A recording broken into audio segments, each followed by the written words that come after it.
It's beginning to look a lot like a presidential transition. Questions about presidents and security clearances are trending on the Clearance Jobs news site right now. First off, with what kind of a security clearance does the president get? Spoiler, as we've covered frequently over the past 4 years, the president does not get a security clearance in the traditional sense that you or I have to go through to obtain eligibility for access to classified information. Why is that? Because the president is the man with the plan, or woman with the plan, or person with the plan who sets security clearance eligibility guidelines. All of those are born out of executive order. The president can read anyone into a program that he or she wants, read them out of a program, set classification guidelines on the spot. And again, those are born out of an executive order. It's actually the same for all elected officials. So when you elect a member of Congress and they're serving on a Senate Intel committee or receiving any kind of intelligence, their eligibility to access that information is based on the election process. Kind of makes you think a little harder about who you vote for, people, because once someone is in Congress, they can get access to classified information based on their elected role and have no formal background investigation process whatsoever. Probably will come up now.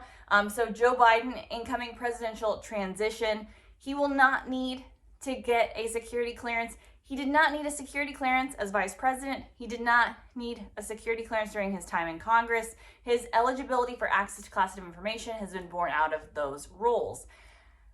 President Donald Trump, a lot of talk, of course, about former government officials maintaining their eligibility to access classified information. I'm sure we're getting some questions on the news site. Will Donald Trump still have a security clearance? He never had a security clearance. He won't keep a security clearance, but his eligibility to access classified information will be based on the incoming administration and what they decide to read him into.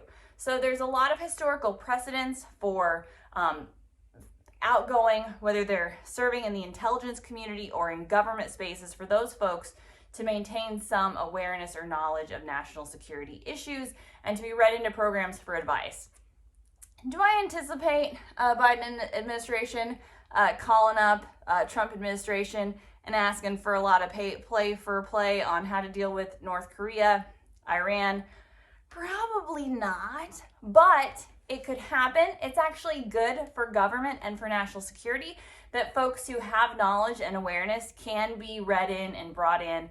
But access to classified information, again, is always best on the interests of the government. If it is in the interest of the government, and specifically the executive branch, to read somebody into a program, they will have the capacity to do that. And then again, if they don't want somebody to have access to classified information, they can certainly withhold access to classified information. I don't expect the outgoing administration to have a lot of desire to be seeking government secrets in the near term or far term.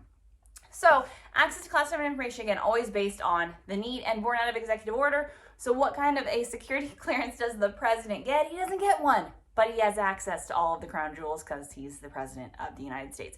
Very limited issues where the president can't get access to census data and some other things that are not shown. But when it comes to national security, the president has all of the access, all of the credentials, and gets to set new policy. What will be interesting for us, for the security geeks like me at clearancejobs.com, will be to see how Trusted Workforce 2.0 continues to move forward under a new administration. They've really made all the major inroads in improving and overhauling the process under the current administration. I only expect that to continue. I don't expect any major change-ups or shake-ups to Trusted Workforce 2.0. I expect continuous vetting to move forward and all of the improvements in that. And we could see some other things, but I think we're gonna probably stay on the same path that we've been on. Next up, on my next news update, I'll give you more about the presidential transition security clearance process. So if you're a part of a presidential transition team, what kind of a background investigation will you go through? Spoiler, FBI conducts those background investigations, different than the majority DCSA done investigations that we talk about here in Clearance Jobs. So it's a little bit of a different procedure. Process is actually the same. So for more on presidential security clearances, members of Congress and security clearance eligibility guidelines, what executive orders create security clearance policy, I know you're dying to learn about all these things. You can visit us anytime at clearancejobs.com. 'Tis the season, people.